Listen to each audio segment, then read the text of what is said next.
Happy New Year! Welcome again, home foodies. Meron naman kaming isang delicious recipe para sa inyo. For today, I'm Chef John Valley and this is Chef Rene Ruz. So ngayon, dahil katatapos lang ng New Year, meron kaming napakasarap na gagawing recipe para sa inyo. Di ba, Chef? Yes, napakadali na. Delicious pa. Ayan, kasi di ba pag New Year, meron tayong mga leftovers like lechon. Kasi di ba, i-grande yan nila sa bahay. So, pag nilelechon, ang ginagawa after? Normally, ginagawa nating paksiw o kaya pinapry natin, ginagawa nating crispy lechon. Yun, So, kasi para recycle. yes, Diba? recycle natin. Pero for today, since usually bumibili tayo ng roasted chicken, meron tayo ngayong chick and juicy Na lechong manok. Yes, Okay. ito yung ating MAGNOLIA Chick and Juicy. So, gagamitin natin to para sa ating recipe kasi usually, pag bumili tayo ng lechon manok, di ba usually pinipili yan sa bahay, may natitira talaga na part na hindi nagagamit. Yes. So, pag hindi mo siya nagamit, di ba parang lechon, di ba? Yes. Nire-recycle nga, ginagawang lechon paksiw. Ito naman, gagawin natin siyang chick and juicy arroz caldo. Tamang-tama ngayon kasi chef, ano ba ngayon? Medyo malamig pa. Yes. So, pwede natin gawin yung mga matitira ng konti. So, pwede natin gawing arroz caldo. So, yung mga kailangan natin, Chef? So, kailangan natin is, una, ating MAGNOLIA NUTRI-OIL. So, meron tayong ginger, yan, sliced onions, yan, garlic, tapos meron tayong patis. Meron din tayong, ito yung rice natin. Ordinary rice siya, pero pwede rin kayo gumamit ng half-half na may malagkit para kung gusto nyo mas sticky. And yung ating water. Yung calamansi at saka yung ating green onions is, ano na yan, parang garnish natin mamaya. Yes. So, umpisahan natin.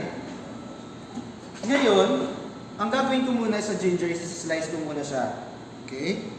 Yan, slice ko siya ng malalaki para makita rin ninyo. Kasi ayoko, minsan pag kumain ako ng arroz caldo, akala ko laman, yung pala, Luya na. luya pala, kaya ito. So, yung back ng inyong knife, i-score nyo lang siyang ganun. Pukpukin nyo lang siya para lumabas yung kanyang lasa. Okay, so para lumabas yung mga juice, no? Yeah. Huwag kayo masyadong gagamit ng luya kundi kasi aanghang siya.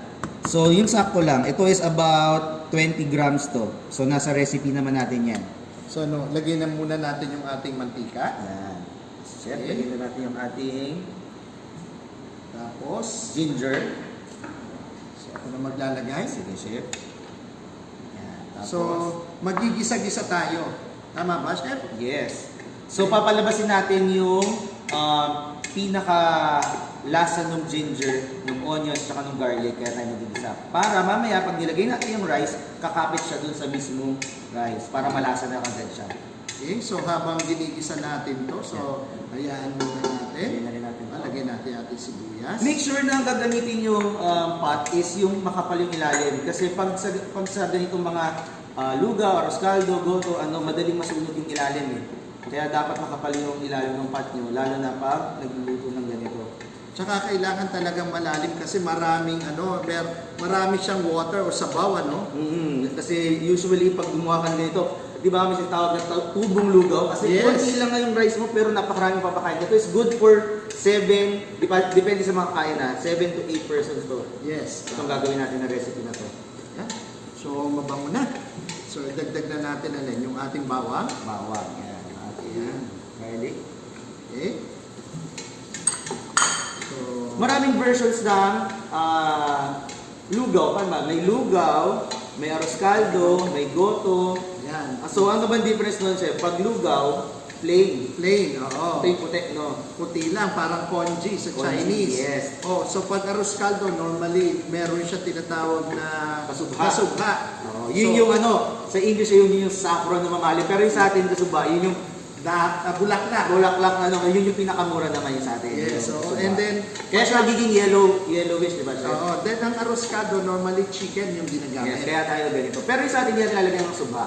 Yes. Kasi hindi naman kailangan. Kasi parehas lang naman, pampakulay lang naman yun. Yeah. Ang pinaka-importante sa atin is, syempre, yung ating yung ginger, onions, yung garlic, tsaka lalo na yung chicken. Ngayon, kailangan nating is-shred to. So habang ginigisa natin to, so is-shred na natin yung ating ito yung itsura ng ating chicken juicy.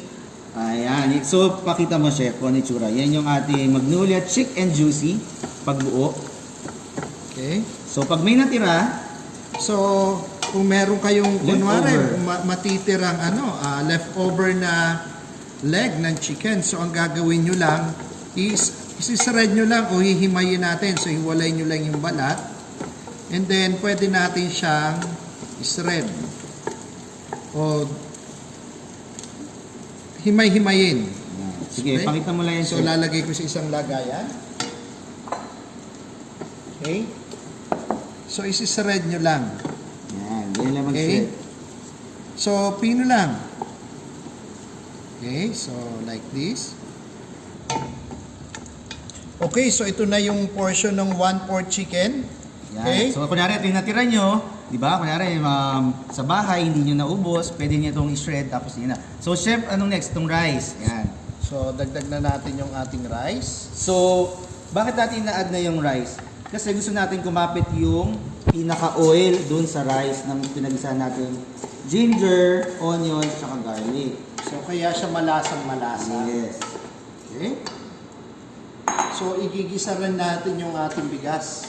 Yan. Okay, sasama natin yung chef. Kaya tingnan mo, mag-iiba na yung kulay ng ating bigas habang nasusote siya sa oil. Okay. And then, after nyan, so idadagdag na natin yung ating Pwede yung chicken. kalahati ng chicken. Kalahati Kalahati, lang kalahati pang-topping natin. Maglagay na lang tayo ng kalate para may pan-toppings tayo mamaya. Yung sa kakainin natin. Yan. Yan, para meron tayong pang ano. Sama na natin chicken para sumama na rin yung lasa niya. Okay?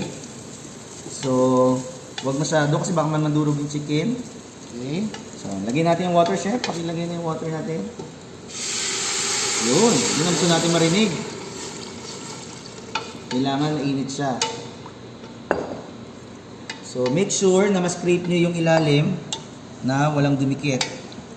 Tapos, hahayaan natin siyang kumulo. Tapos, hihinaan natin siya pag kumukulo na hanggang sa maluto na yung ating arroz caldo. So, takpan na natin. Takpan na natin siya. Yan. Buksan mo na, Chef Rene. Man natin. Tingnan natin arroz caldo. So, makikita nyo, pag ngayon, medyo ano pa siya, medyo ma-water. Pero mamaya-maya, mag-absorb pa yan. Kasi, i-absorb pa ng rice yan. So, habang tumatagal, mas magiging malapot. So, bigyan natin yung patis.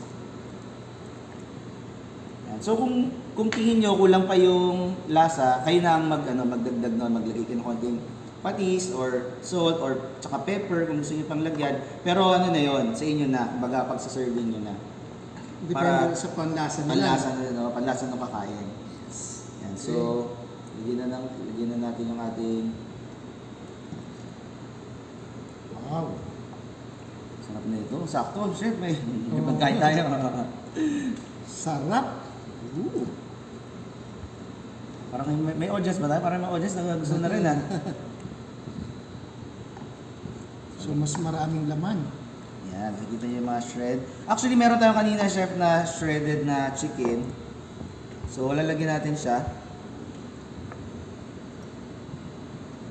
Ito pa, mas maraming laman.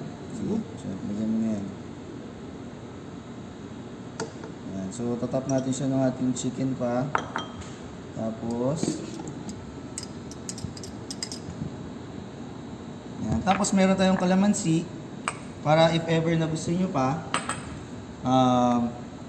pwede nyo siyang lagyan. Okay? So, okay na, chef. Pwede na tayong kumain mamaya. Kaya, mga home foodies, pag gusto nyo pa ng mga recipes katulad nito, just go to our website. It's www.homefoodie.com. Tsaka kung gusto nyo kami makita sa Facebook, Instagram, Twitter, or YouTube, punta lang kayo doon at Home Foodie PH. Okay? So, I'm Chef John Valley again, and this is Chef Rene Ruz. So next time ulit, kita-kita ulit sa ating susunod na delicious na recipe. Bye!